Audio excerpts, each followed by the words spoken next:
પણ અમારા વડવાએ આ જમીન આઠું થઈને માથા દીધા છે, પોતાની આખી સંસ્કૃતિ ખપાઈ નાખી છે, પોતપોતાના રાજવીએ પોતપોતાનું રજવાડું સોંપ્યું. શું આ ખાતર સોંપ્યું હતું કે છેલ્લે કોઈના રોટલાય ન રહેવા દે? બાકી ખેડૂતના પેટ ઉપર જ રાષ્ટ્રહિત આવે છે, માત્ર ને માત્ર ખેડૂતની છાતી ઉપર જ થાંભલા નાખવાના. પહેલી તો વળતરની નહીં, અમારી જમીન બચાવવા માટેની જ હોય, પણ સરકાર અમને એવું ફરજ પાડે છે કે ભાઈ આ રાષ્ટ્રહિત માટે છે. બાકી અમારા વડવાએ જમીન માટે જ હું તમને કહું પોતાના જીવ ખપાયા છે, પોતાની સલ્તનતો ખપાઈ છે.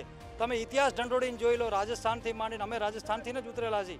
હું ઝાલાનો દીકરો છું નહીં, પણ અમારા વડવાએ આ જમીન આઠું થઈને માથા દીધા છે, પોતાની આખી સંસ્કૃતિ ખપાઈ નાખી છે. તમે સમજો તો જો ઠેઠથી લઈ લો, પહેલાં હુણોના આક્રમણો થયા, મુઘલો આવ્યા, બધા અંગ્રેજો આવ્યા, ફિરંગીઓ આવ્યા, અને લાસ્ટમાં અત્યારે સરકારને અમે જ્યારે આ સ્વરાજ સોંપ્યું, જ્યારે પોતપોતાના રાજવીએ પોતપોતાનું રજવાડું સોંપ્યું, શું આ ખાતર સોંપ્યું હતું કે છેલ્લે કોઈના રોટલાય ન રહેવા દે? અને આ અમારી અસ્મિતાની લડાઈ છે. એક ખેડૂતના દીકરા તરીકે અમારી પાસે રહી છે 2-5 વીઘા જમીન, અને એમાંય તમે આવા મોટી મહાકાય કંપનીઓને આમ વેચી દઈશો તો અમારી પાસે રહેશે શું?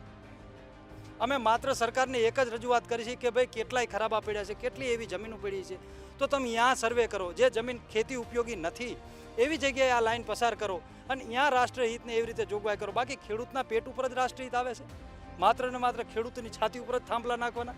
નાનો ખેડૂત હોય, મોટો ખેડૂત હોય, કંઈ જોવાતું નથી. અત્યારે દરેક નિયમને ઘોડી અને આ પાવરગ્રીડ કંપની પી ગઈ છે. કોઈ કોરિડોરની અંદર કામ નથી ચાલતું. દરેક કોઈ પણ ખેડૂતને કોઈ પણ જાતની જાણ કર્યા વગર તરત જ પોલીસ પ્રશાસનનું ધાડું આવી જાય છે, અને દરેક ખેડૂતને જરા કોઈ પણ જાતનો વિરોધ કરવામાં આવે તો ડિટેન કરવામાં આવે છે. તો આ સરકાર, આ પ્રશાસનને અમે એક પ્રશ્ન કરીએ છીએ કે શું અમે ભારતના નાગરિક નથી? શું સંવિધાનમાં અમારો કોઈ હક જ નથી?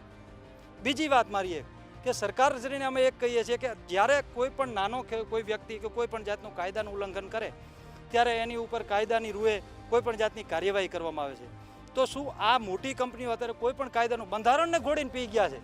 જે આની લોકલ બોડીના ઠરાવથી માંડીને અમે લીગલ પ્રોસેસો ઘણી બધી કરી છે, કોઈ પણ પ્રોસેસરને લોકોએ માન્યતા આપી નથી. અમારા કલેક્ટર સાહેબ હોય તો ભલે, જિલ્લા પંચાયત હોય તો ભલે, તાલુકામાં બધે રજૂઆત કરી છે. અમારા સંસદ કહો તો ભલે, અમારા ભાઈ ધારાસભ્ય કહો તો ભૂપેન્દ્ર પટેલ સાહેબને પણ અમે રજૂઆત કરી છે કે ભાઈ અમને એક પણ જાતનું વળતર દીધા વગર આ કોરિડોર બહાર તેમજ દરેક જગ્યાએ બધું કામ કરવામાં આવે છે. તો શું અમારી કોઈ જાતની વ્યથા કોઈ સાંભળવા તૈયાર નથી? સરકાર સાંભળવા તૈયાર નથી? શું ખાલી આમ સસ્તી વોટ બેંક જ છીએ કે જ્યારે ચૂંટણી આવે છે ત્યારે જ ખેડૂતોને યાદ કરવા? બાકી શું અમારી કોઈ વેલ્યુ જ નથી? શું કીડા મકોડા છે? આવી રીતે ધમરોડવામાં આવે છે, પોલીસ પ્રશાસનની મદદથી ધાક ધમકી આપવામાં આવે છે. જરાય પણ વિરોધ કરીએ તો તરત ડિટેન કરી દેવામાં આવે છે. ખેડૂત પોથીને લાઈક, શેર અને સબસ્ક્રાઇબ કરો.